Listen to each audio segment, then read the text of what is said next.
And good evening, everybody. Welcome back to the Picnic Table Chat Show. This is episode 7 of season 4, and we've got a little bit of an update for you tonight. Finally, I have released preliminary,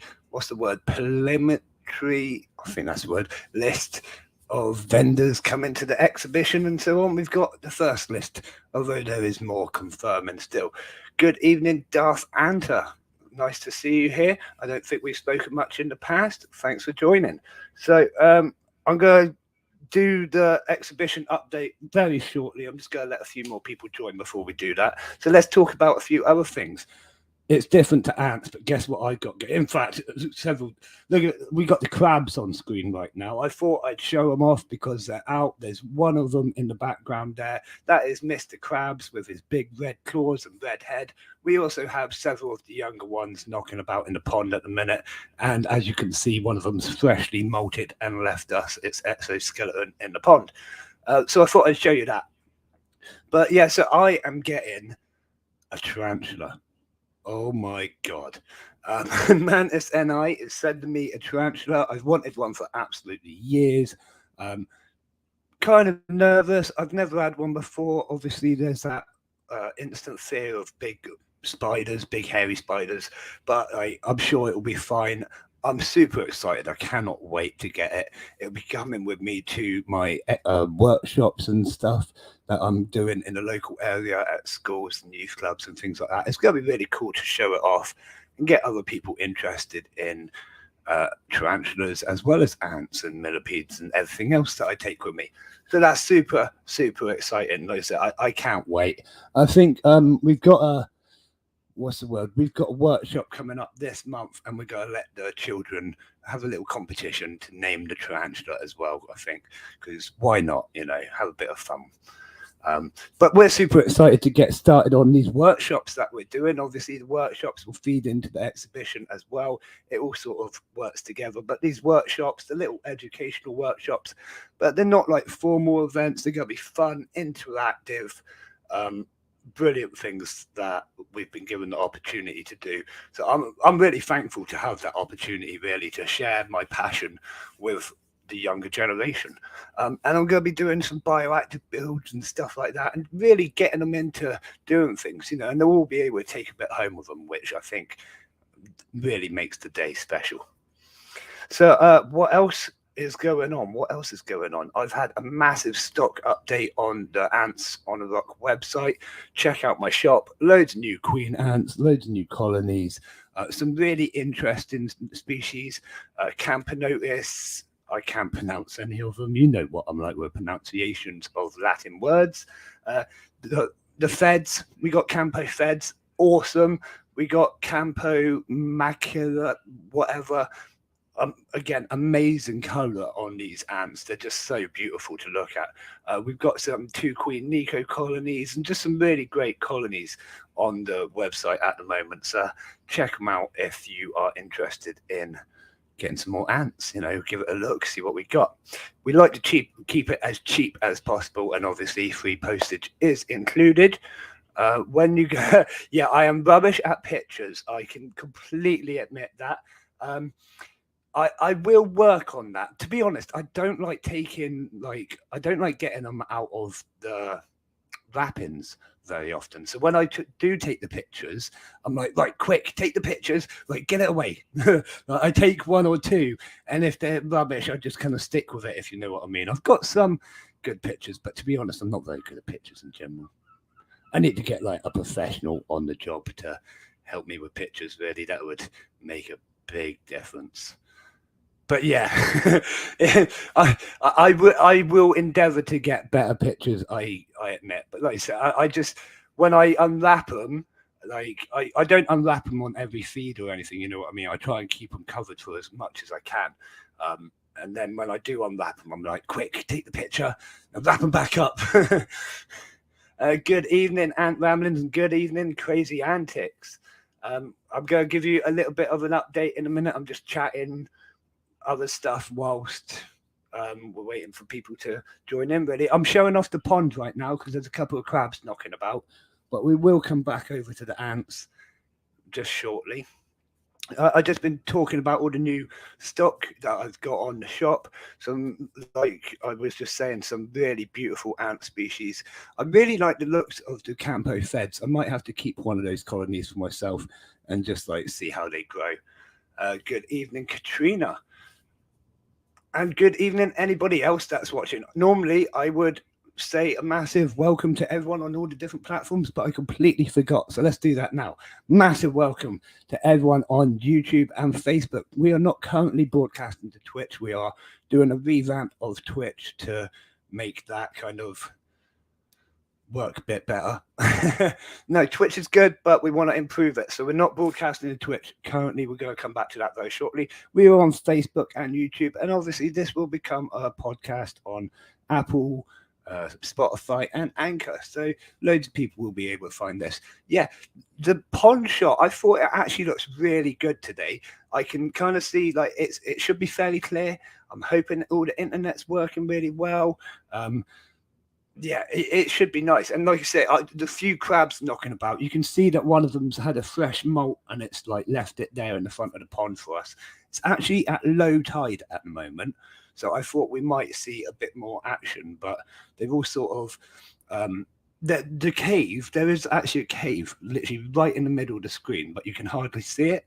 There is one just hiding in the darkness there, but you can't see it really. So we've got Mr. Krabs, which has big red claws, but the female is actually what they call a brown, and I think it's like they haven't got enough color pigmentation in their body. And that's the female, which has bred with Mr. Krabs. So we've actually got 2 with colors and like 4 or 5 more younger brown crabs. There's one actually in the right hand corner. On my screen, it's on the right hand side. Anyways, it might be on the left hand. But just to the side of that log, there's a young brown crab there, and you can see the size difference between them and Mr. Krabs. Like they're growing really well, but they're nowhere near full size yet. But yeah, so we've got a couple of crabs knocking about. So let's have a little talk about the exhibition now. I've chatted randomness for a few minutes. I've put out I keep trying to say the word preliminary.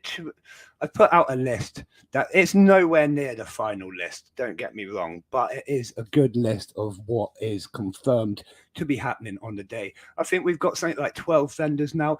Even since putting out the list last night, we've had more vendors confirm. So super exciting about that.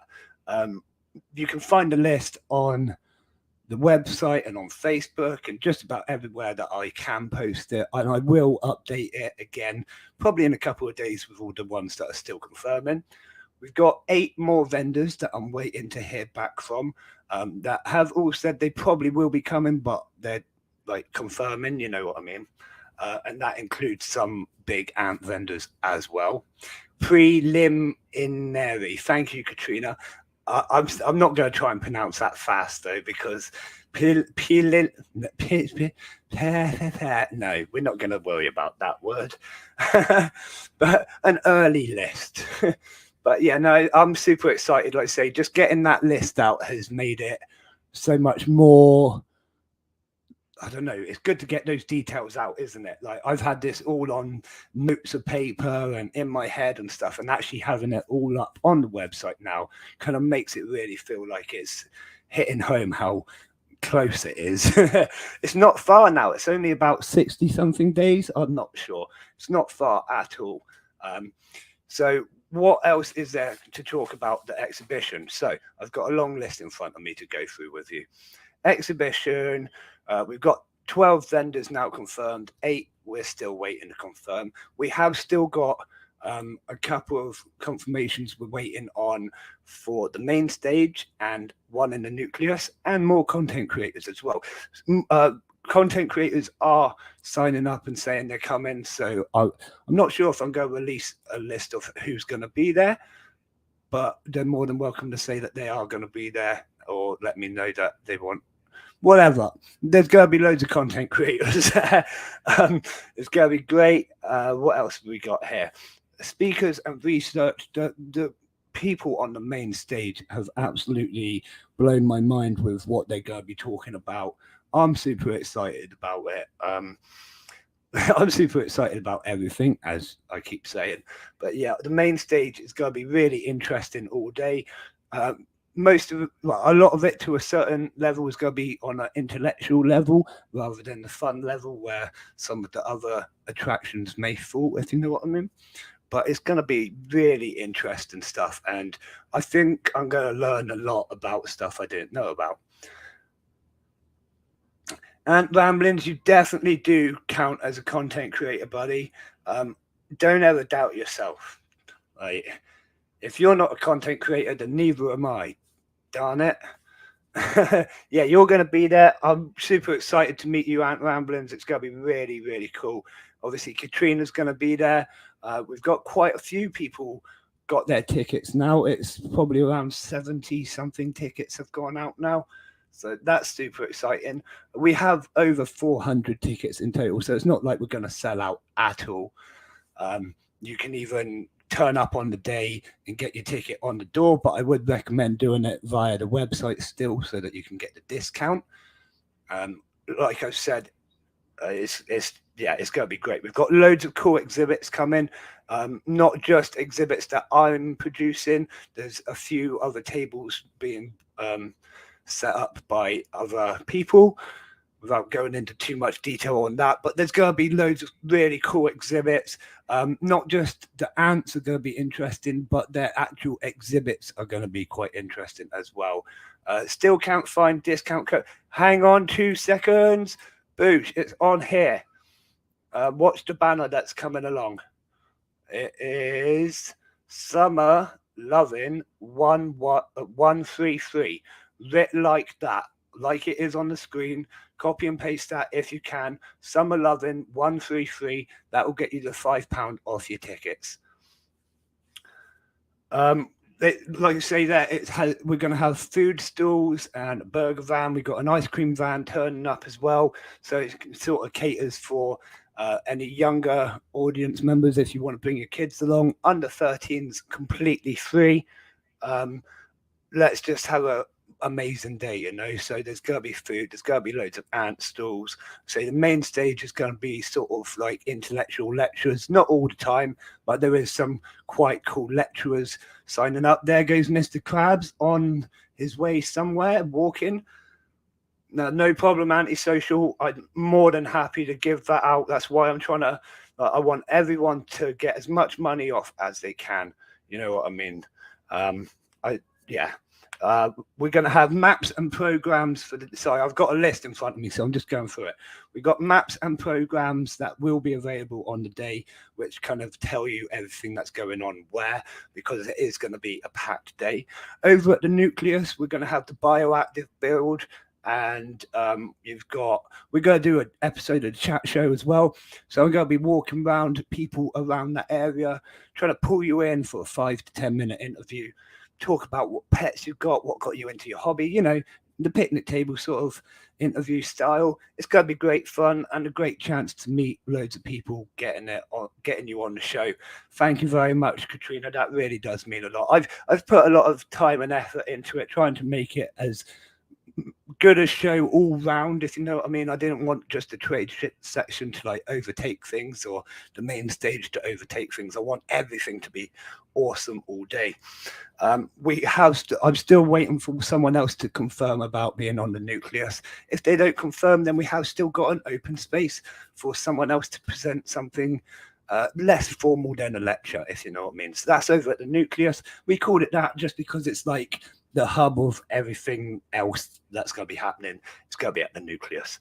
We're going to have the content creator area, where some content creators are going to be at set times of day. So, you know, if you want to ask them a question, if you want to meet them, if they're your favorite YouTuber and you want to go worship them, you can go over and do a meet and greet. We've also opened that up to a few other vendors as well, like that.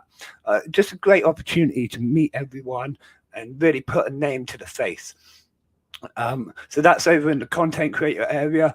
I've basically given that area to the content creators and say, do what you want, but be here on your set times if they've agreed to do so. So you might find you go over there at like time to see KB and there's someone else there doing something else in the background. It's quite a large area, so that would be really fun as well. They're just going to do whatever they want to do. That's up to them. What else have we got going on? We've got different people turning up to film the event, because why not? I'm going to be doing live broadcasts pretty much all day on YouTube, Facebook, and Twitch. Just going through. If you need a campsite, I've got a really good campsite that you can use. It's super cheap. It's just outside of Bristol. The guy is basically super accommodating. The minute he found out about the show, he went and got tickets, and he basically wants to support us in any way he can. So it's super cheap at his campsite. He's happy to accommodate for as many of us as we need. And he's a really nice guy, you know what I mean? And that's just outside of Bristol. It's called Dagger Farm. Check it out if you, like I say, if you want camping. I'm going to be there with all my staff, so you'll be able to find us there the day before the event and possibly the day or the night of the event. You know what I mean? Yeah, so I'll be there, and there's like, they do like nice food hampers and fresh eggs and all sorts of things like that. So if you fancy a nice breakfast before the event, you know, there's the place to go. Yeah, no, really, like I say, he's being amazing supporting us with everything he's doing for us. Go and check out his campsite if you need camping for the event. Transport links, I've worked out all the transport links that are local. Obviously, Bristol Temple Meads is the main train station. It's about 45 minutes to an hour walk from Bristol Temple Meads, or 15 minutes in a taxi. I am talking to several different taxi companies, and I am working on getting a flat rate from the city centre to the event with a discounted price to what they would normally charge. So if I get that, you'll be able to literally come from the city to the event much cheaper than it would cost, and they'll know exactly where they're going and have that set up. So that's one thing. We do have a couple of spare car seats in other people's cars. So if you get stuck for transport getting to the event, let me know and I'll see what I can do if anyone else is coming from your area. I also have a list of good hotels in the area, although it's the city centre of Bristol. There's plenty of hotels and plenty of great places to stay. But again, if you need any help or anything, I've literally got lists of everything that I can just read off to you, the best bus links, best train journeys, and so on and so forth. So anything at all, just send me a message. You know me, I will always do my utmost to provide what I can. So is there any questions, anything you want to know, anything that I've missed? Please do put it in the comments. I'm not going to go through the list of vendors or anything here. I don't think that's really necessary, but you're more than welcome to go onto the website and have a little look. There should be that big banner on the main page which tells you, like it says RSVP or whatever the letters are, and you can click on that and it will tell you all the information.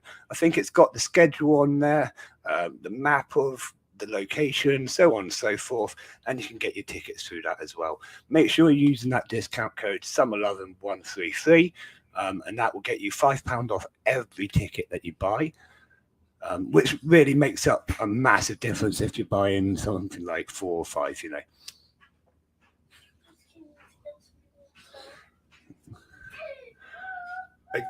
Again, if there's any questions at all, just ask away, let me know.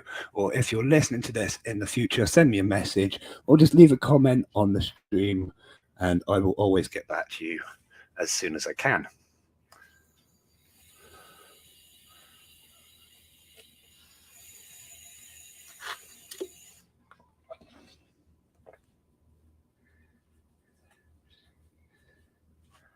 I'm just reading through my notes, making sure I've got absolutely everything mentioned.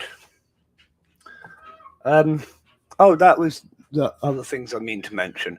If anybody wanted to come along and bring further exhibits, if they want to show off one of their ant colonies, they're more than welcome. We've got ample space and I can always add more tables. So just send me a message, let me know what you're thinking, and we can definitely work something out. But no pressure, you know what I mean? I just thought I'd throw it out there. If you want to get involved and bring along a cool ant colony, you're more than welcome to show them off. We will have members of staff dotted around the whole sports hall. Every sort of location will have a member of staff. So there will be someone looking after the exhibits. There will be someone at the stage. There will be staff all over the place. And we should all be wearing T-shirts and well labelled to know that we're staff. Any issues on the day, go and speak to one of them or come find me. Obviously, I'll be the guy running around like a headless chicken, making sure everything's going okay. But stop me, find me, I will stop for 5 minutes and talk to absolutely everybody. I promise you that. So yeah, we will have staff there looking after exhibits if people decide to bring them. So don't feel that you have to stand by it the whole time to keep it safe or whatever.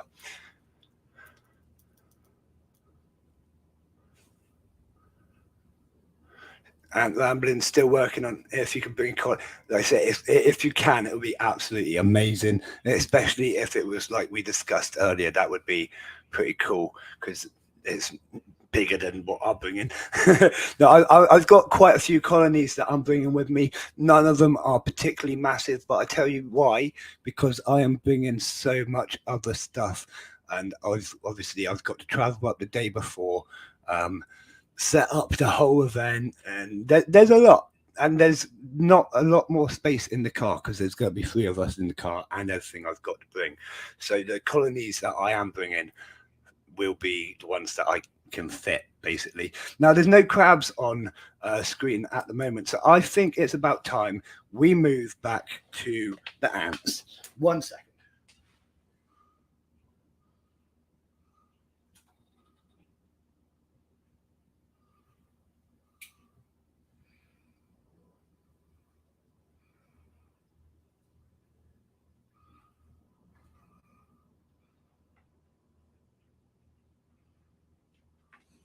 And there we go. That was a nice little journey, wasn't it? The whole length of the tank almost. It's not often we do that on this stream. We should do it more often. More pan shots, I think they're called pan-in shots.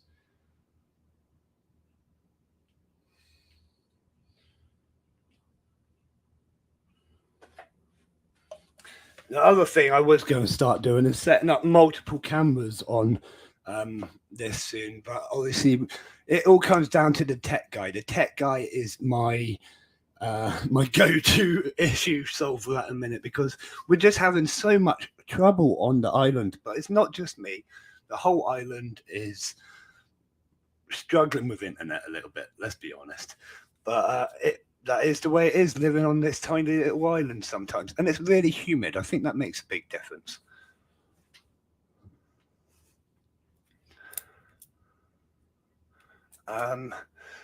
I do think I've covered pretty much everything about the exhibition.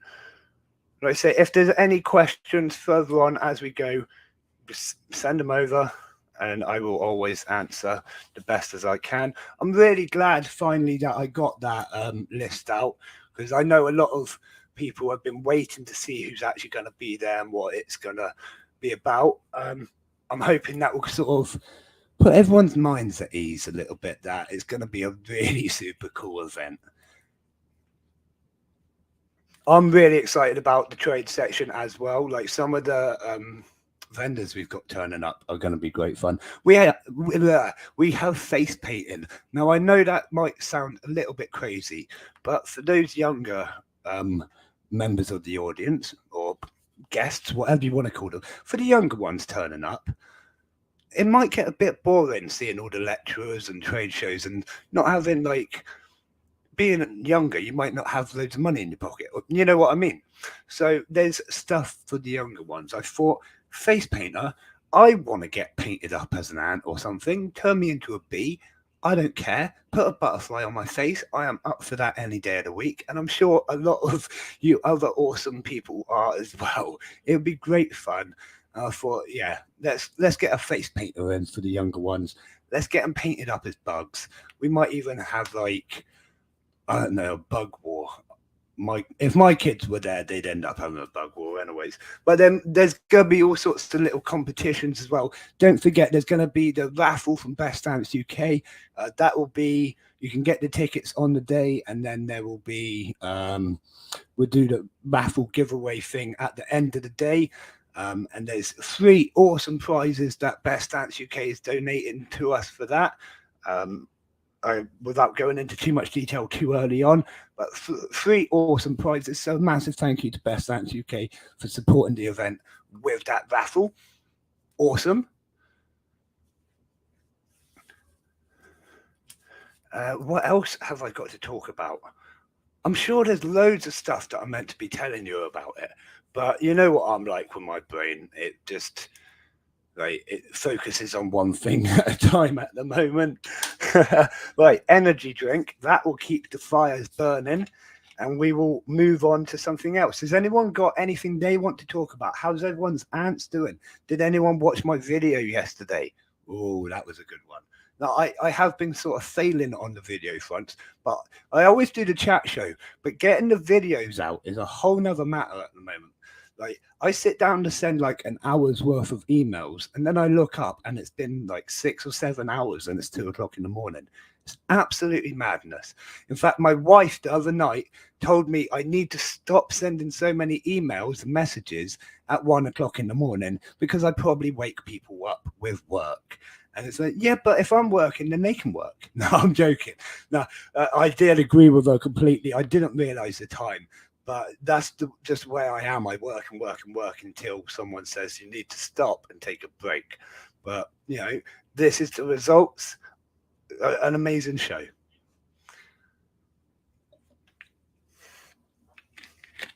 And of course, it is only the first of many. We are planning 2 shows next year, and then hopefully 3 the following year, all under the brand Ant Exhibition UK. That is now the brand that we're going to go with. Obviously, this is the Great Ant Exhibition because it's the first one, but we will be calling it we will be calling it Ant Exhibition UK.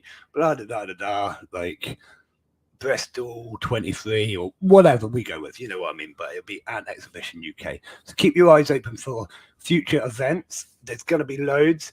The early event in the year will include the awards ceremony in it. Now, I don't know if any of you remember, but at the start of the year, we ran surveys out and we got loads of votes in where we did the ant keeping awards, the international ant keeping awards. We sent out certificates to the winners and it was a really successful event. This year we want to go bigger. We want to get loads more surveys out there, loads more results, so that we can really say that this is truthfully the best ant shops. Because you know what I mean, I did say that there was only 1,000 or so results on that one, so they could kind of claim it, but it could be ski-whiffed with the results on that front statistically. Yeah, damn right. Darth Anteater Awards, why not? So we did the best ant colony of the ant shop, of the previous year, just like service-wise, quality-wise, the sort of stock that they have. Who did you think was the best ant shop that you bought from the previous year, was what we asked.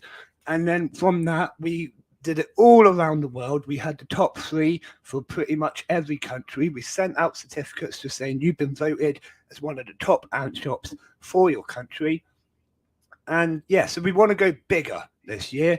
We'll include like an awards ceremony in the event, and if any of the ant shops are there, they can definitely turn up and get their certificates on stage. Did you hear that the Land Rover is holding Carl? You can't hold. Right, Darth Anthony, I've been into this a few times with a few people because at the time that I did it, I wasn't actually a shop. It was like we opened the shop later in the year. But so what we've actually got is a committee that helps, or is going to be helping us do all of those things. So it's not necessarily me as a shop running it anymore.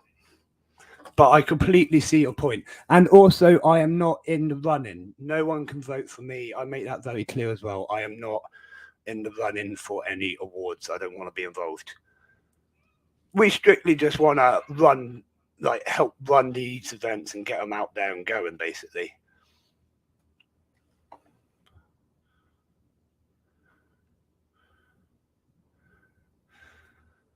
Yeah, Duff, I agree. Like I say, I want to try and separate myself from it, but we'll see how it goes. I mean, it went well enough last time, and I'm sure I will come up with something. I always do. But yes, I have come across that point several times. Like, I'm well aware. I don't know how, you know what I mean. Yeah, crazy antics. That's what I thought. It's all in good fun at the end of the day. Hashtag vested interest. Yeah, you could say that, but not really. Rigged. Kind of, not really. We can't. I mean, I always put all the details and statistics and stuff out there to a point.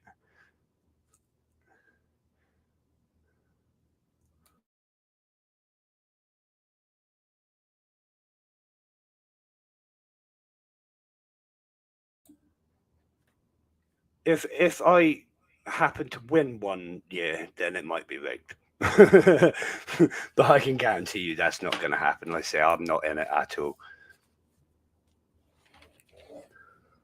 Oh, excuse my bad cough. This cough keeps coming back. We'll get over it soon.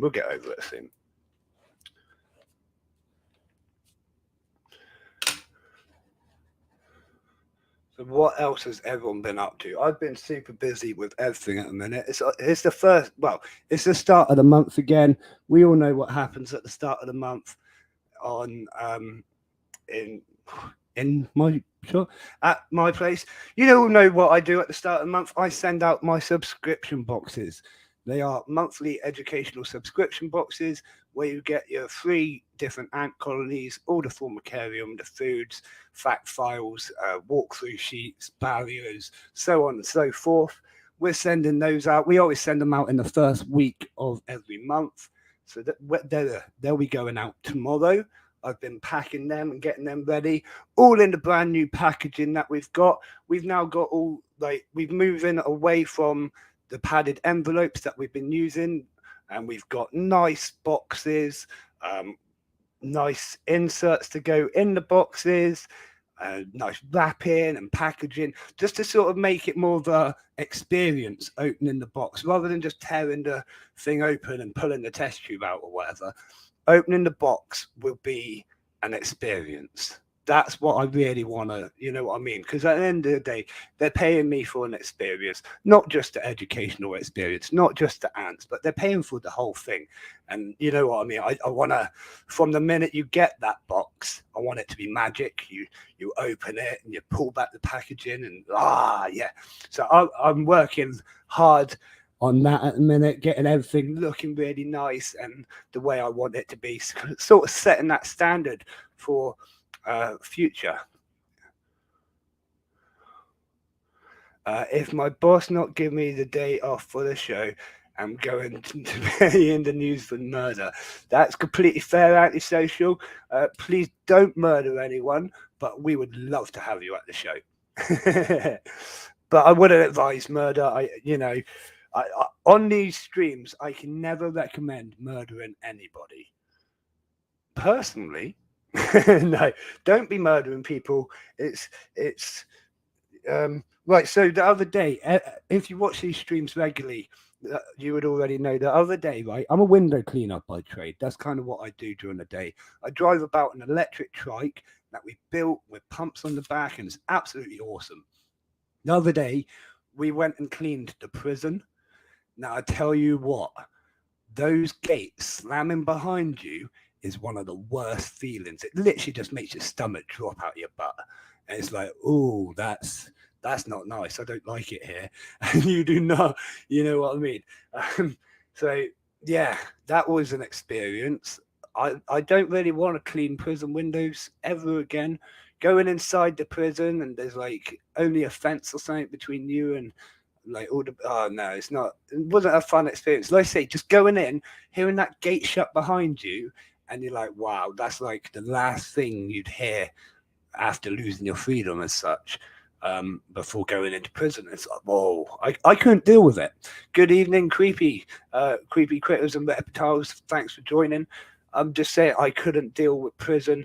I know it's completely off topic, but that's where I've ended up. You know what I'm like. So yeah, couldn't do that. Never. I struggled to even stand around it. They are really intimidating buildings, though, especially the one on Dartmoor. If anyone has ever seen Dartmoor Prison, wow, it looks like a castle out of Harry Potter or something. It's absolutely a fantastic building, but so imposing on the landscape. Very intimidating.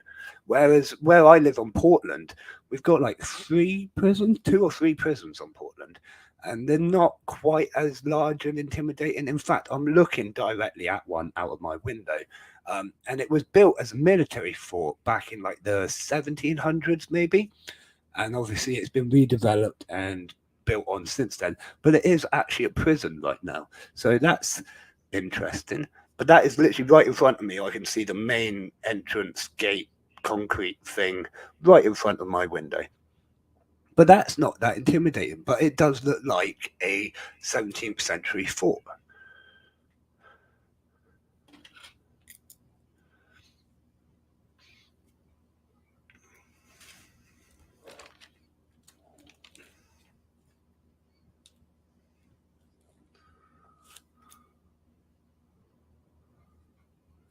You really want to go to Alcatraz? Yeah, now Alcatraz is an amazing place, isn't it? I don't. Is it still open to tours? I think it is, but I can't remember. Like that would be a really cool experience. Really cool experience. But again, really intimidating. I don't know if I could do that. What I want to do is one of those panic rooms. You know, the ones where you pay to go in, and like you got to try and get out or something. Like those things would be cool. Um, like the murder ones where the guy's trying to kill you and you got to survive for like an hour or so. I don't know. Something like that would be really. In fact, they do like zombie ones, don't they? Where you pay to like be attacked by zombies. That would be fun. Ah, that'd be awesome. I don't know. That would be very cool, though. That'd be cool. I'm sure they've got stuff like that in Bristol. Maybe if you're coming down to the show, check out what like nighttime stuff you could do or evening stuff like that. Laser tag. I know they've got laser tag and stuff like that. In fact, they've even got an ice rink. Now, one thing you might not know about me is I am actually a really good ice skater. When I was in foster care, I lived near an ice rink and I went probably 2 or 3 times a week for a long time. So I got quite good at ice skating. I might not be that good now, but I'm sure when I get on the ice, I'll soon get it back. Now, I love ice skating. They have an ice rink in Bristol. I might well go and have a go. I'm going to be in Bristol from the 26th. So if you're in Bristol on the 26th, give me a message. We can meet up, have a little like coffee or whatever. Good evening, Ted. Thanks for signing in, buddy. Yeah, we'll have a coffee or whatever. Give me a message. Like I said, I'll be about on the 26th. And then obviously the 27th is the event. And yeah, I'm not going to be about late night on the 26th. I'm going to be getting an early night and going through things with my team about what needs doing on the day. And I'm probably going to take my wife out for dinner in Bristol or something like that because the wife is going to be with me. She's going to be helping out. It'll give you all a chance to meet Mrs. Rock. She is going to be there. She's super excited to meet you all as well. Yeah, so I'm probably going to take her out for a meal or something in the evening because believe it or not, like in all our time together, I think we've had like 2 or 3 date nights, and that is it. And we've been together like 13 years. We've been married 2 or 3, 2 years. I can't remember. Time goes by, doesn't it? Um, so yeah, but we don't normally get a lot of time without the kids. We've got 3 kids. They take up a lot of time and effort, so it'll be really nice to make the most of not having them for a while. But yeah, the rest of the time, give me a message and I'll come find you. You think the zombie ones are in a massive? Yeah, I think they're normally in a big warehouse or something. And they like, I don't know. It needs looking into. Definitely, definitely. Like, I know there is stuff about. We're getting more stuff like that in my local towns. I don't know if they'd be any good because in my local town, nothing's really that good. No, I'm joking. It's all right here, but I won't say we've got like the funding of a city. Let's say that.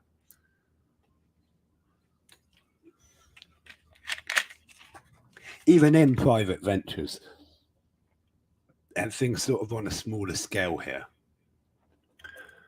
But then I just love city life. Now, I don't live in a city right now. I live in quite a rural environment right now, but I love city life.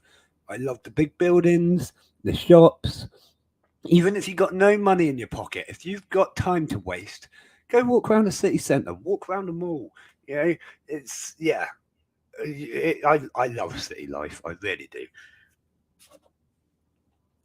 Although I've been to a few cities and they're quite boring. I like really big cities, I think, with loads going on. Which reminds me, I've got a trip to Southampton as well. Back in No to the City Life. See, I like living just outside of the city because then you can travel in, or you've got the quietness of just outside, you know. But yeah, I'm traveling to Southampton in I think November time. So again, if you want to catch me, if you're in the area, give me a little message. We can always hook up and have a cup of tea or something. I'm always up for a cup of tea. Cup of tea, slice of cake, sorted.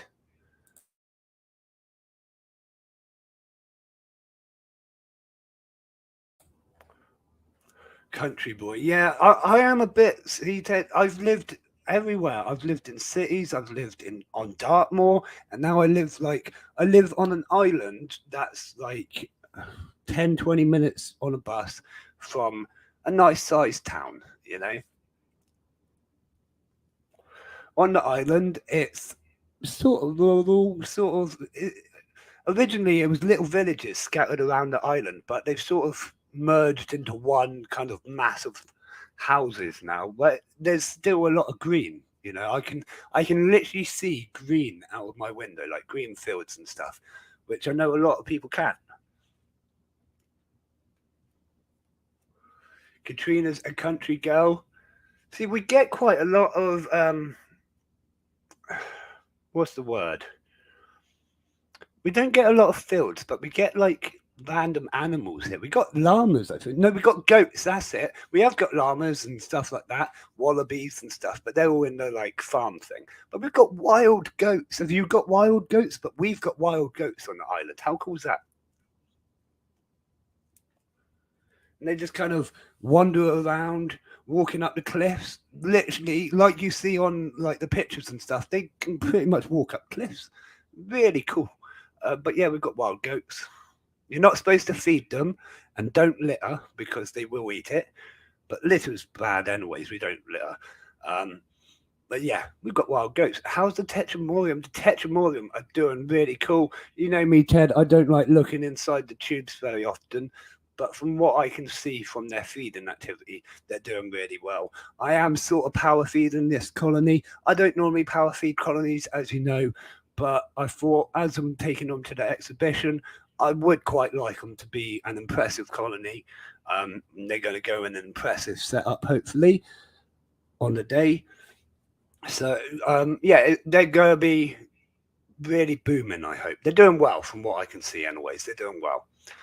I really like that colony, actually. They're a nice size because they still got that sort of inbreeding, which we love, like my monomorium, because I'm probably going to be bringing my monomorium with me as well.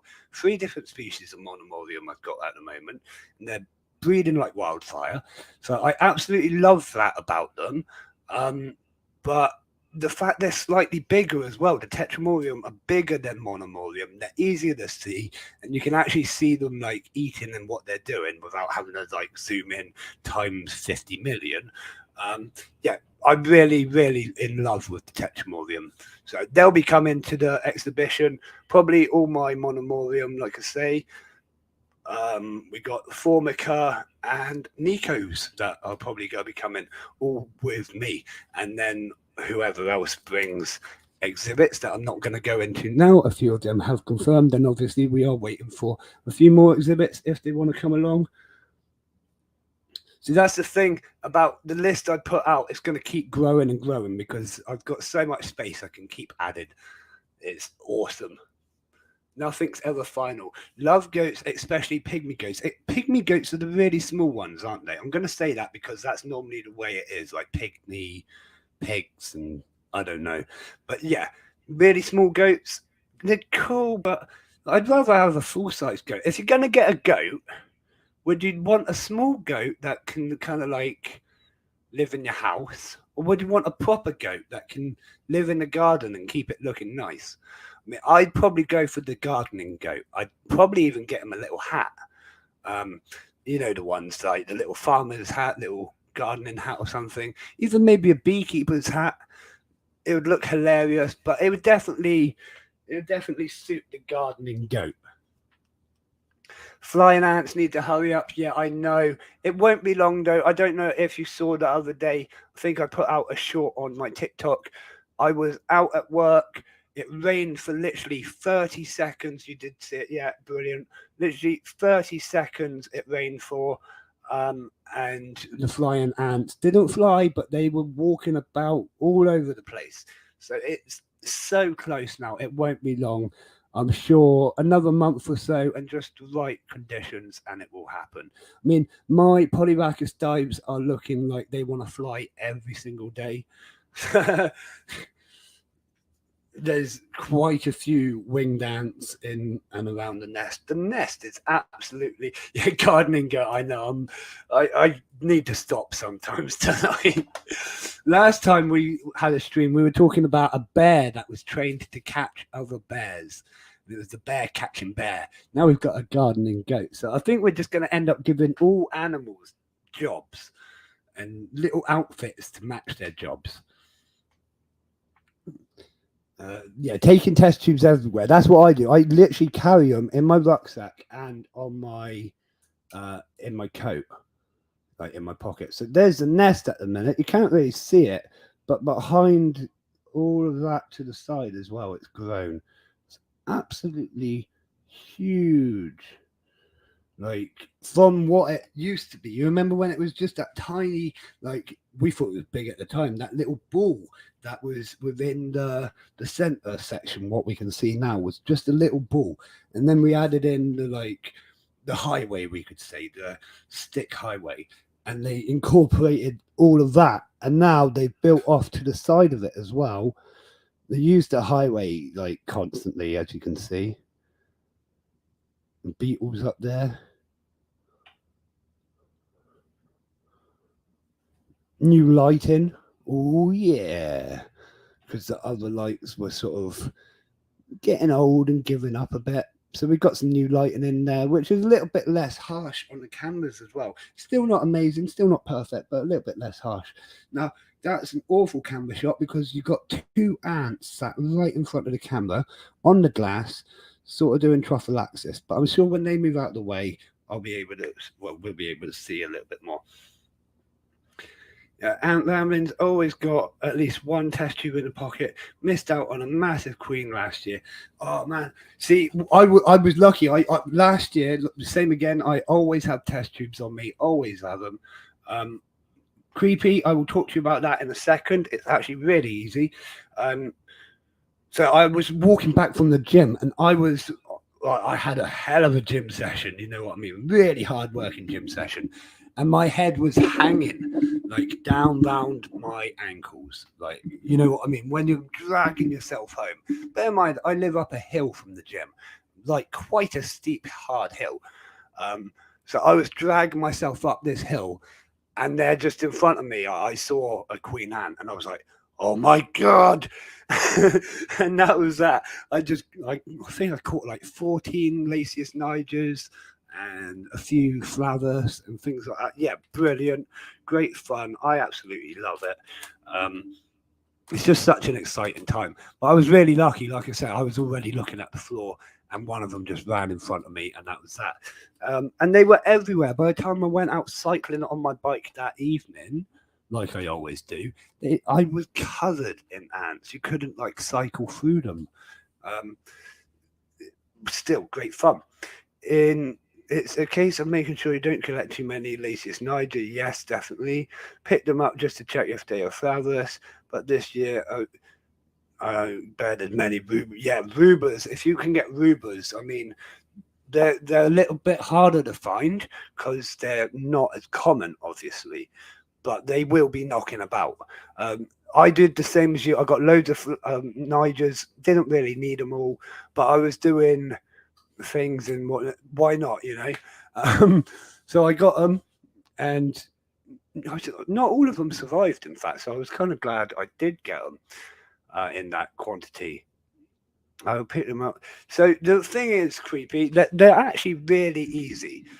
If they've still got their wings, they might not have flown yet, but the likeliness is if they're not so the way I kind of see it is when they come out, they kind of sit around the nest entrance with a group of them.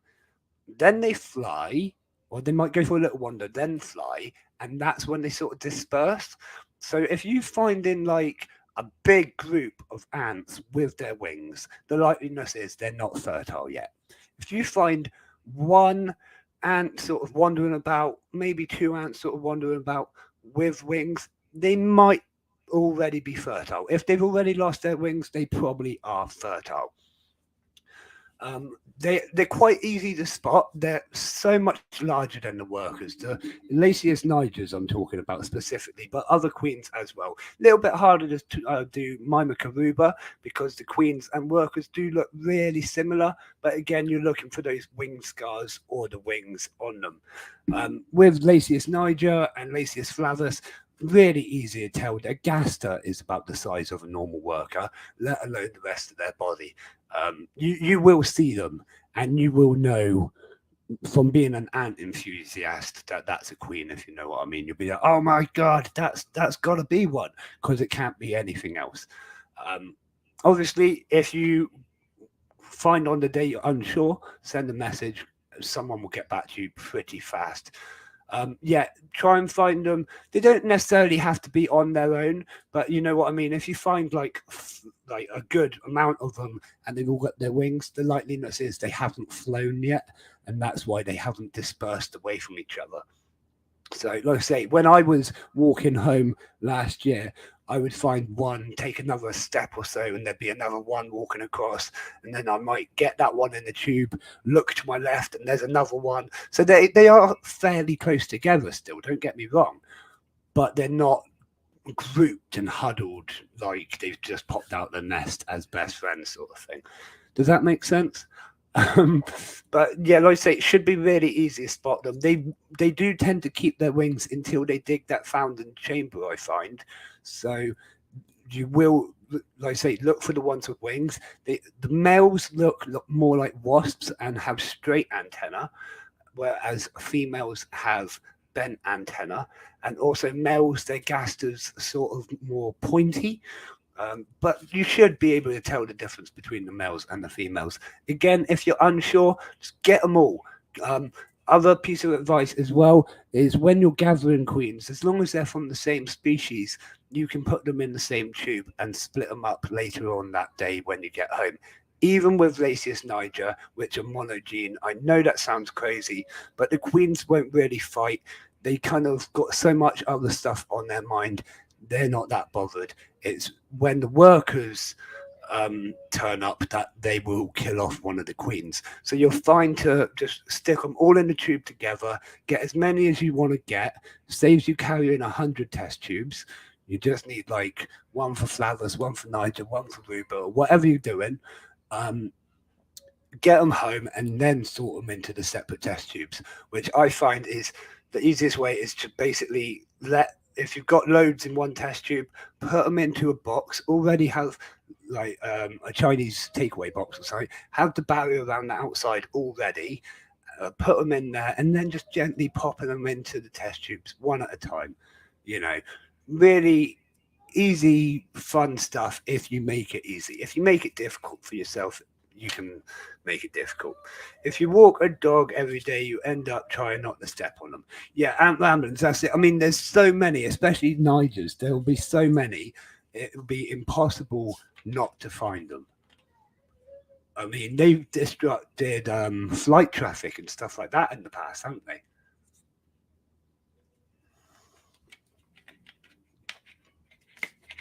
Now, again, I'm drinking this energy drink, and it's horrible, horrible stuff. But we are burning the candle at all ends at the minute and burning a hole in the middle. Very, very easy to have too many. I stopped at 12 last year, but that was too many. We'll be doing a giveaway soon for some decent year-old colonies. That's really good idea of you, Ant Ramblings. I totally agree. It's too easy to just go, oh, another one, another one, another one. Set yourself a limit of what you want.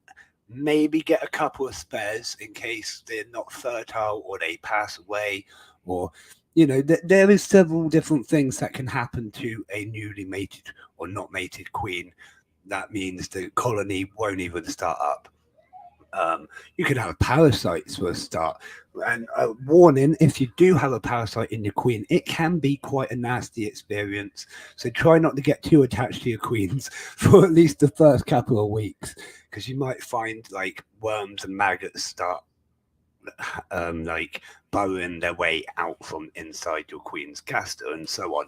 There is a few different things that can happen to your queen before you pick her up and put her into a test tube.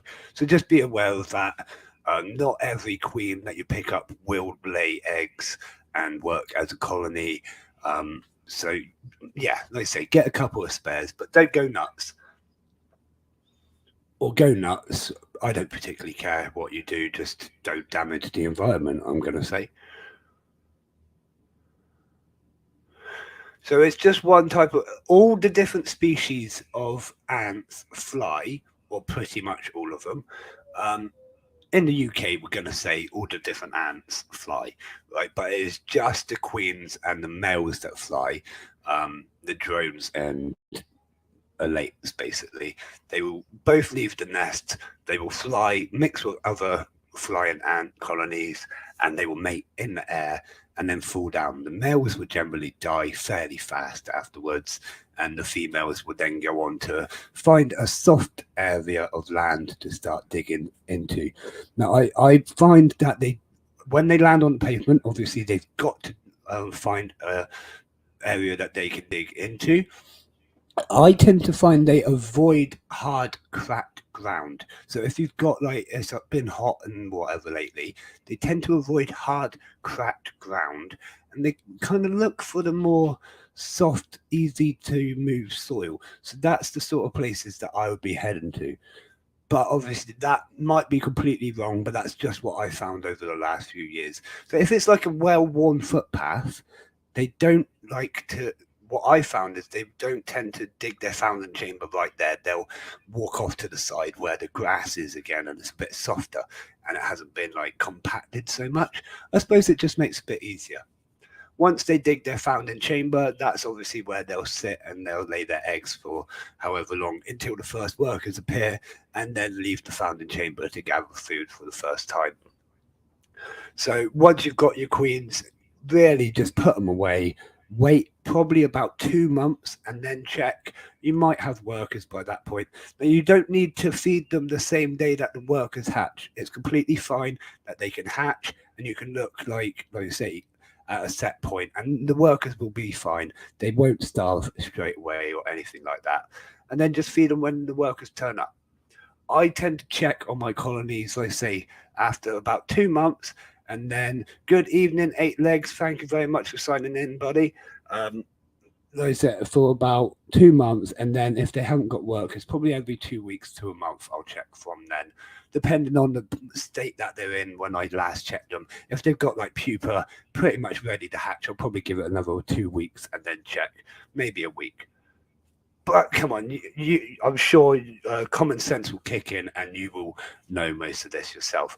Stein found one yesterday with small wings and a big worm thing erupted out of it. It looked disgusting. Yeah, I mean, it's absolutely horrible, ant ramblings. That's what I thought I'd give a warning.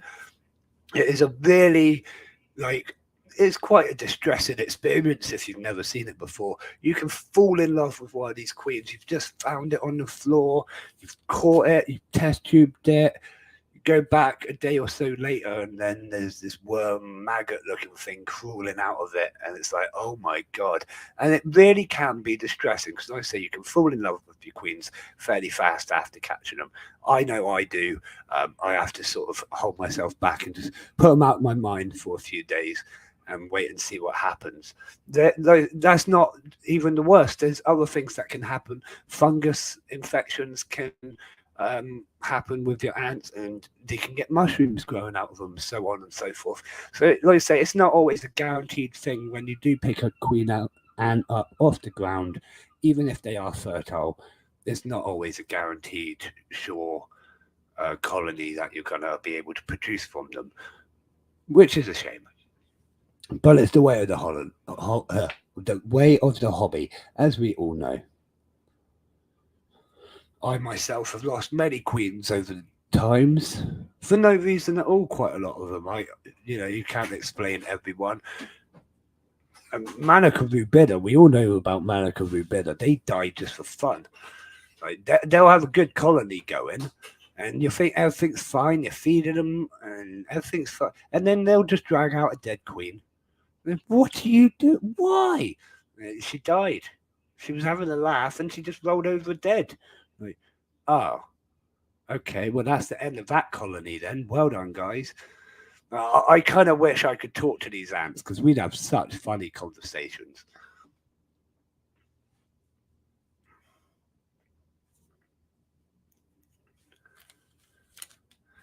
Eight legs. I know you said that you're not able to make it already, but have you seen the list of vendors and stuff that we put out for the show? I'm super excited about it.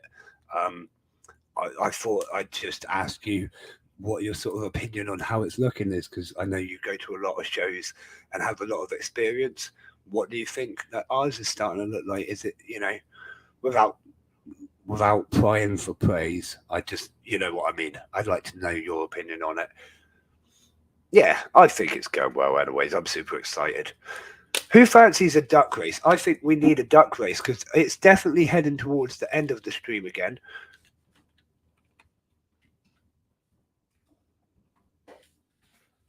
Mainly because I'm starting to run out of things to talk to you about. And unless you have questions, yeah, I have. It all looks amazing. Just a shame I can't make it. Looks like it would be a great. Eight legs, thank you very much. That really does mean a lot, actually. You know how much work I've been putting into it and so on. So thank you for saying that. So we're going to go for a 2-minute duck race. We currently have 8 people in the chat. So we're going to have 8 ducks. Simple maths, that, isn't it? If you haven't been with us before, all you got to do is say a number 1 to 8. We're going to say Katrina's number 7, Antisocial's number 4, Creepy Critters is number 8. If there is a spare number, you're welcome to take it. There's no prize. It's just for fun. There will be more prizes again very soon, but I'm not doing anything right now because I'm plowing all of my money into the exhibition, believe it or not. So I just can't do many giveaways at the moment. Yeah, definitely, it would be brilliant to have you more involved, Eight Legs. Like I said, I'm getting committees together to help me with the future events. We're planning more events, so like 2 next year we're hoping for. So it would definitely be helpful to get other people on board.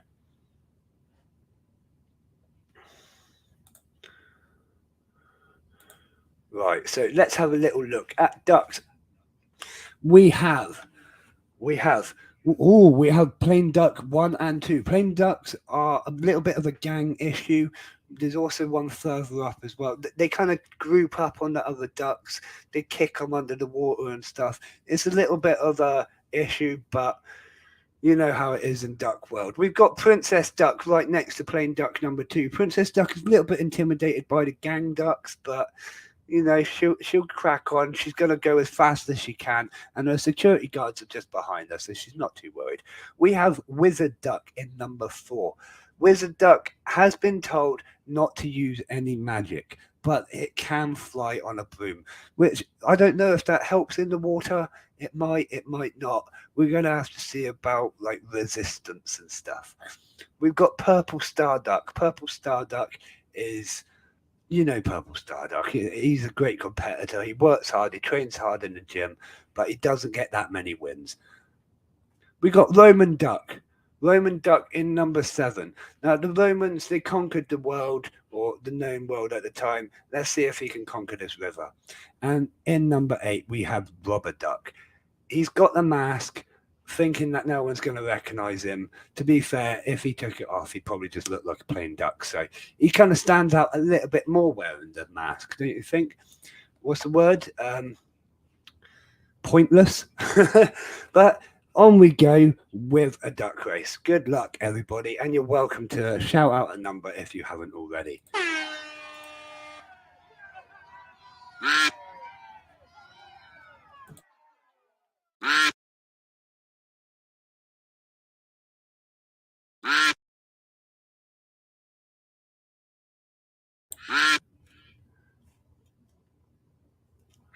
And out ahead is the Roman Duck, holding first place, but being fought over by 7, 8, and 3.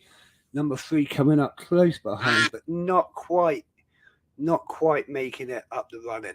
Number 1's making a break for it.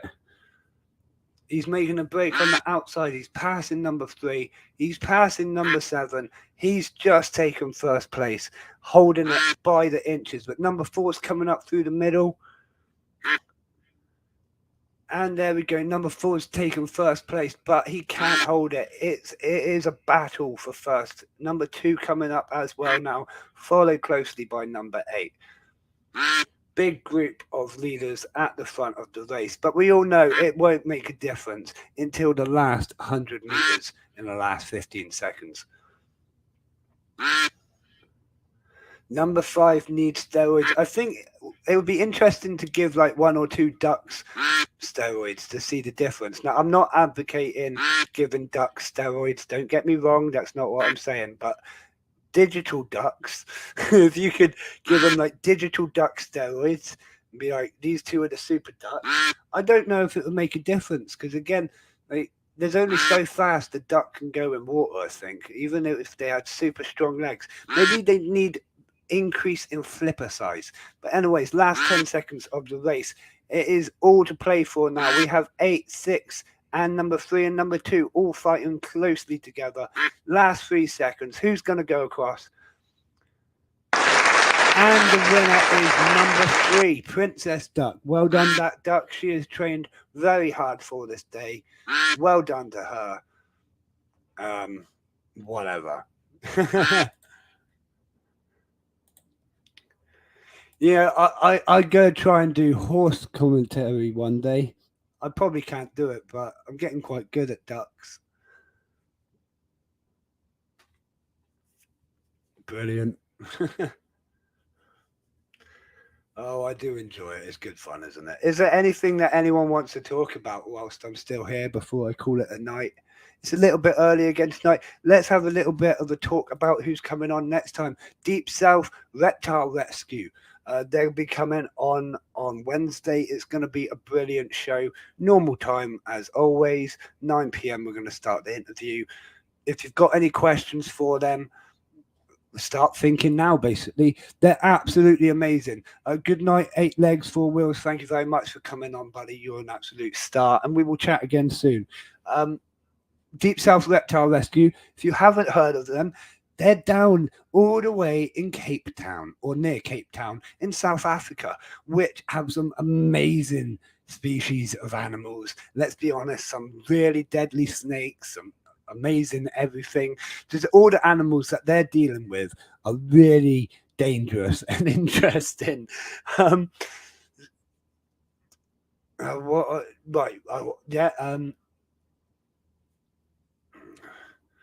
What was I saying? Yeah, really, it's going to, yeah, so I've just got distracted by the chat then. So, yeah, Deep South Reptile Rescue. Like I said, if you haven't checked them out yet, check out what they're doing. They're doing an amazing job down there, educating as well. A lot of the, I don't want to sound discriminatory or racist or anything in any way, but there's a lot of like bad information about medical practices and cultural things down there. So he's really trying to educate on what snakes can do and how to treat snake bites and things like that. Really great work. I fully appreciate the effort that he's putting in. Like, he's like me, he works stupid hours, just has like a vision that he's heading towards at 100 miles an hour, and I fully appreciate that. So yeah, you know what I mean. It's going to be a really good interview. That's this Wednesday. I have to go back to, we'll message you about Ant. Nice one, Ant Ramblings. Thank you very much for signing in, buddy. Katrina, what am I most looking forward to at the exhibition? I don't know, to be honest. Actually, no, this might sound silly, but I think I'm most looking forward to doing the chat show. Because although I love doing it here at home, it's going to be really cool, right? I'm gonna set up. We're gonna have the camera sort of facing the wall, so it's not necessarily the whole crowd. And I'm gonna go out into the local crowd to the nucleus, grab people who are up for an interview, like yourself, Katrina, if you want to come on. You don't have to do the video. We can just do audio if you want. Grab them over, sit them down, 5 to 10 minute interviews, meet the people, shake their hands, thank everyone for coming. That's what I'm really looking forward to. I think just meeting everybody and really putting like names to faces. That's the main thing for me. What ant has the biggest colony in the world? That's a really interesting question, and honestly, I can't tell you. Now, numbers wise, you're probably looking at something like, well, actually, isn't it? Isn't it the Argentina ants over in America's East Coast? No, never each read it. No, West Coast.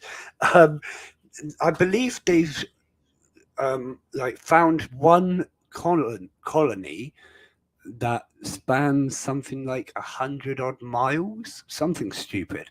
And basically, they've got so many bud colonies and stuff like that, but they all work together as one large colony. Now, you could say that's the largest colony in the world, and there is Formica, which are doing the same. I can't remember one of the Alps that they're in. Um, Oh wow! I just spotted a new spider in the tank that I hadn't seen before. Um, so yeah, Formica are doing roughly the same thing. I believe Empire of Ants maybe did a. Someone definitely did an episode on it with David Attenborough. Actually, did an episode on the Formica, and they started working together over a massive different distance, and lots of different colonies working together. So again, you could say that that is the largest colony in the world. I think that is the one that holds the record. But you can get like, if we're talking something like Monomorium can easily have hundreds of thousands, if not millions, of workers. Um, Basically, like they just keep inbreeding. They produce so many more queens, which produce more and more. They never stop, you know what I mean? So they can turn into massive colonies. You got Canberra diversa, which turn into massive colonies of hundreds of thousands and millions and whatever. There's quite a few different ones like that. But I think overall, it's the collective minds of them which make the colonies work. You know what? The colonies working together outdo completely. What's the ants that float on water? Believe it or not, right? So the Solenopsis geminata and Invicta, I believe, can both do it. They kind of link their arms and things like that, and they float on water. But believe it or not, most ants can to some point go in water.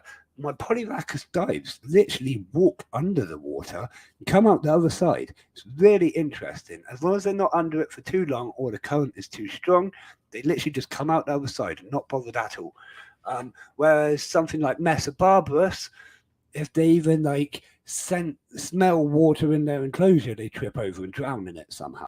So it's quite interesting. And my bullet ants are the same. They're no good with water.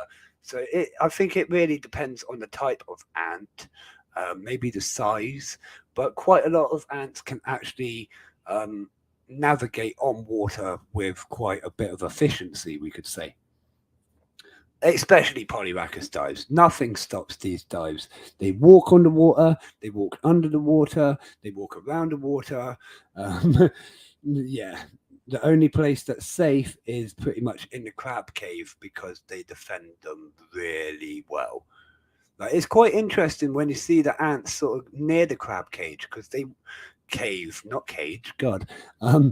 The crabs will rush out and sort of scare the ants away. But it would be interesting to see if something actually kicked off to what would happen. Because if the crabs all work together, they could probably fight off a lot of ants. But there's way too many ants for them to. But you know what I mean? The ants are so docile, actually. If we just have a quick look up here, there's a beetle crawling. You can't see it because of that leaf. There's a beetle crawling across the nest. There you go. He's just coming out. Like, just walking across the nest, and they are not bothered. They're not attacking him. They're just like, yeah, all right, whatever, man. They're fairly chilled, actually, because they get fed enough. If I wasn't going to feed them enough, if I starved them for a day or so, they'd probably kill everything in it. I don't mean for a day or so. I actually feed them protein twice a week, but they have access to carbohydrates pretty much 24/7. As you can see, I've always got towers in there. They've stuck that one dry at the minute, and they've started work on the other ones. But they eat loads, absolutely loads. So what I do is I put like 40 waxworms in this pile, and then I'll do 2 or 3 other waxworms scattered around the tank for the crabs and stuff, whilst the ants are distracted. But even whilst there's this massive pile of ants here, I don't know how many ants are there at the minute, but if we look around the tank, there's generally ants everywhere you look as well, like walking about, and like that's not all of them at all. You know what I mean? There's still ants everywhere else. So yeah, I put food scattered about. We feed cucumber as well for the isopods and beetles and stuff, millipedes. The spiders tend to eat ants that they catch, which has been quite interesting. I haven't added any of the spiders. They've all made their way in from outside somehow. It's absolutely fine. It's a natural environment. I'm not going to stop them. You know, it's probably like if you were an insect and you saw that tank, it's heated, it gets fed, it's got water, it's humid. Like, yeah, that's the best place to go. I'm going in that tank. Thank you very much. That's really kind of you, Creepy. Yeah, that's where I'd be going. If I was an insect, I'd definitely be looking to get in one of my own enclosures because I know they're well looked after and well fed for a start. And I'd probably sit just under that rock in front of you because that's where I always put the feed. Like that rock actually was in their original enclosure, and that's where I always put their food offerings as such. And I moved it from their original enclosure into this one just to keep something the same. Their pheromones were already on it. They recognized it as a feeding station. And, they've always used it as such. Now, I've lifted it up a couple of times. I once found a millipede literally sat underneath it. Now, I'm guessing that's because all the juices and whatnot run down the side of the rock. I don't know. But, yeah, the millipedes, quite often, there'll be one directly under the rock there. And quite often you'll see them appear out of the jug at the back as well, like a long train coming out of the tunnel. It's really cool.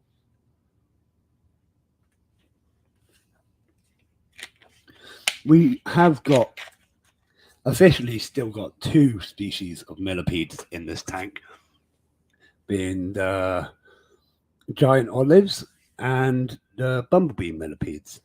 Now, the red flat millipedes, I am sorry to say, I don't think they survived, which is a massive shame because I really enjoyed the red flats. They were very cool. I might well get some more at some point and add them in, or I might just keep them separate because I really enjoyed them and I don't want to risk them. I don't know what happened because one day they were there, one day they weren't. I think they went into a molt and maybe got eaten because they were more arboreal rather than ones which dig and molt. Arboreal and molting around isopods, probably not a great idea. They don't recommend that you keep millipedes and isopods together generally anyways, but because of the space in this tank, I thought I'd risk it. And with the other species, because they dig away, they've not had any issues. I've not seen them nip at them or anything, and there's plenty of food, as I said. But the red flats, I don't think they made it, probably due to molting around the isopods. The isopods can be quite aggressive, especially towards each other. Even though they're just woodlice and you see woodlice in the garden, you think nothing of it, they can be quite aggressive when there's protein involved. But they are really cool. Like I've started keeping isopods in a separate tank, separate to my enclosures that I'm growing them, and separate all of that. I've actually got one in a display tank that I'm going to be taking with me to the workshops that I'm doing. Get some of the younger kids into, or younger children, or get younger people, we should say, into isopods, as well as ants and tarantulas, millipedes, and everything else. So it's going to be great fun doing these workshops. Like I say, I've got my first one at the end of, or towards the end of this month. Good evening, Campanotic Ants.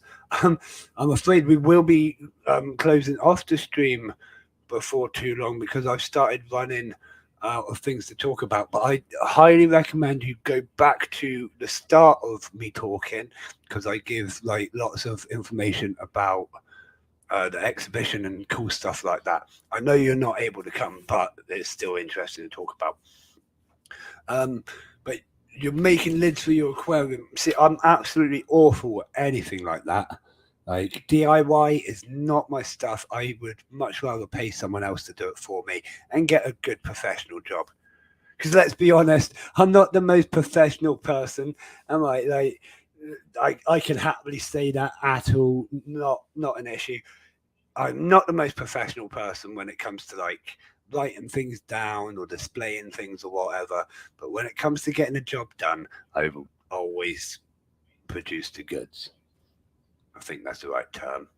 You keep six. See, I've got three different types of. I can't even talk. I've got three different types of isopods, and like I say, I really like them. I'm culturing them and so on and so forth. I sell one of them already on the website. The other two I'm not going to sell until I've got loads more. Wait for the room tour. Will be I'm going to be doing things. Yeah. Oh yeah. I need to watch more of your stuff actually. Right, anyways, I haven't watched it much lately. I've been really bad on YouTube and other stuff. All round, I apologise. But to be honest, I've just been so busy. Let's say I sit down to do an hour of emails, and then before I know it is 4 or 5 hours later, and time's just got away from me. But yeah, so I've now started keeping those isopods in that nice enclosure. I think it'll be really cool to take that. I'm going to have the isopods, the ants, the millipedes, the tarantula, some beetles, springtails, just things like that. Really basic, kind of basic stuff. But I think it will be great fun at these workshops. So I say first one, end of the month, and then we've got quite a few lined up, booked in, ready to go. And we're getting asked to do more and more all the time, getting emails and inquiries, which is really nice the way it's sort of going.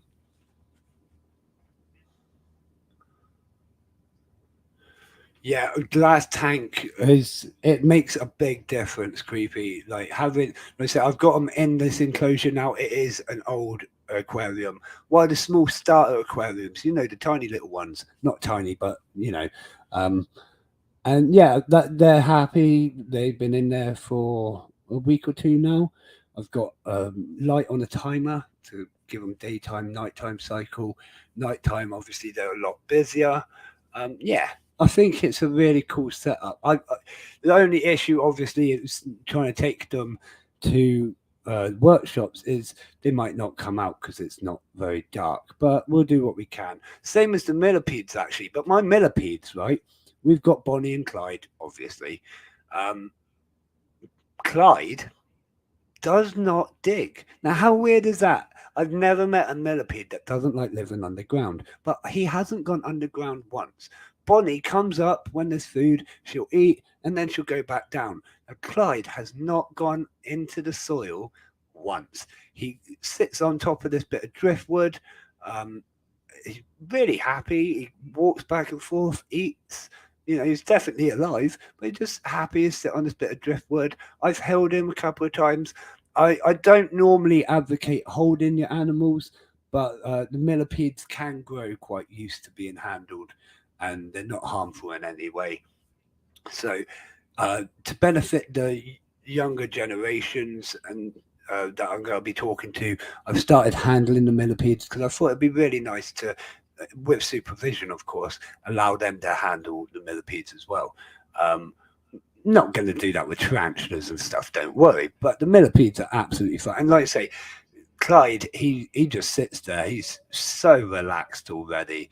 It's like an amazing pet. Do my millipedes ever escape? I've never had a millipede escape yet. Now, not saying that they couldn't, but they haven't ever, like, they never really go up the sides of the tanks or anything. They just kind of mill about doing their stuff. I've seen them up on the highway a couple of times. But no, I've never. The only things that I ever really get escape are the Polyrhacus dives and roaches. Now, my wife was not happy the other day when she came in and found a roach on the floor. But I was like, well, it's kind of your fault 'cause you've been feeding them. Ha! But we won't go into that. My God, she might be watching. In fact, my kids might even be watching this. I don't know. They should be asleep by now. But one of them did say she was going to stay up and try and watch the start of the show. So knowing her, she's probably still watching it. If you are still watching it, it's probably time to go to sleep, darling. Okay, your pink legs try and get out their tank. See, I just don't. I don't know. I don't see why. Do the barriers work? What barrier do you use? How do you keep them in your tank? Maybe it's because I use the rubbing alcohol barrier in the tanks where I keep things like that. They just don't like it. Maybe I don't know. But I've never. They never even climbed the sides of the glass.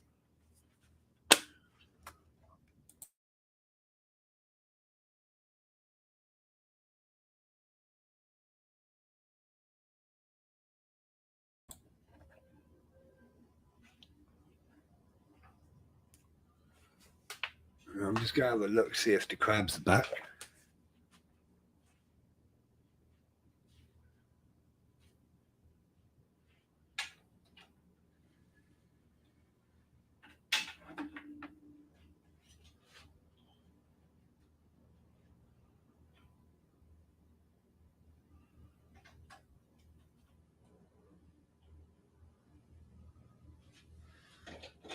Couple of crabs there. We'll see how well we can see them. Not very well, apparently.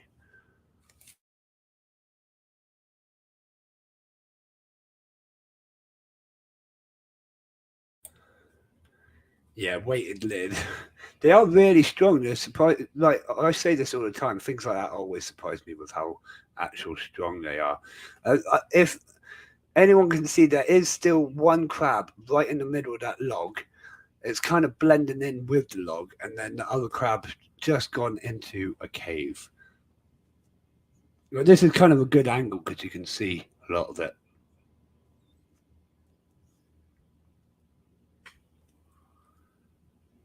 And potentially, one second.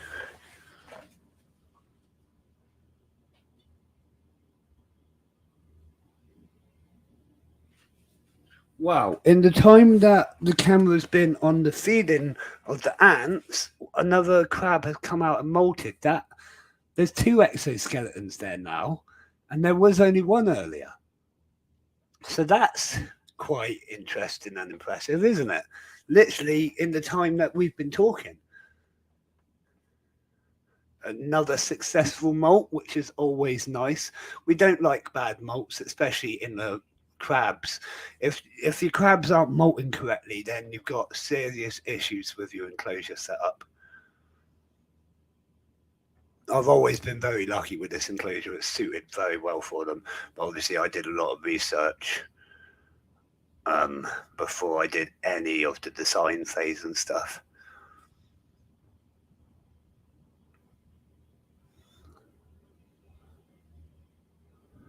They are one of my favourite things that aren't ants, but I say that about everything. I can't really make my mind up. I love it all.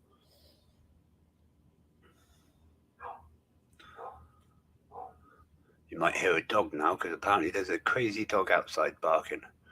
I don't know. It's always interesting to see what else kind of appears in the pond. Oh, here comes out a crab by the waterfall area. But you never know what's going to appear in the pond because there's lots of things living in there. And I say sometimes you'll see the ants just walk over the water and stuff.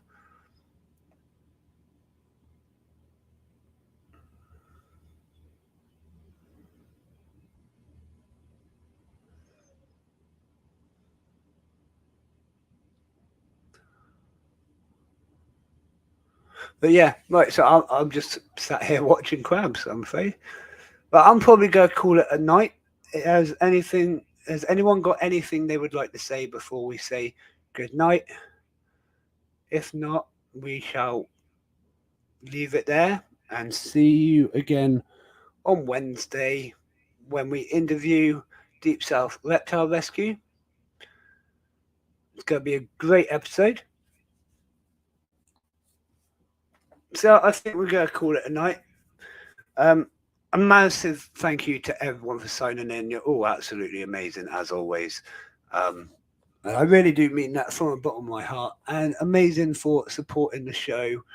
Everyone that's coming along, I can't wait to meet you all. It's going to be fantastic. Come and find me. Make sure you're using the discount code as well. Get that £5 off your tickets. Any issues, any questions, give me a message. And I think we're going to leave it there. A massive thank you to my Patreon supporters, Katrina, Stacey, and Jason. You're all absolutely fantastic for supporting me like you do. And a massive thank you to Answer Us as well for supporting our streams. I'm going to say goodnight. And as always, a massive thank you and big love from me. Good night, Ant fans. Oh, just before that, molting crab is molting right now. Wow, okay. But good night, everyone.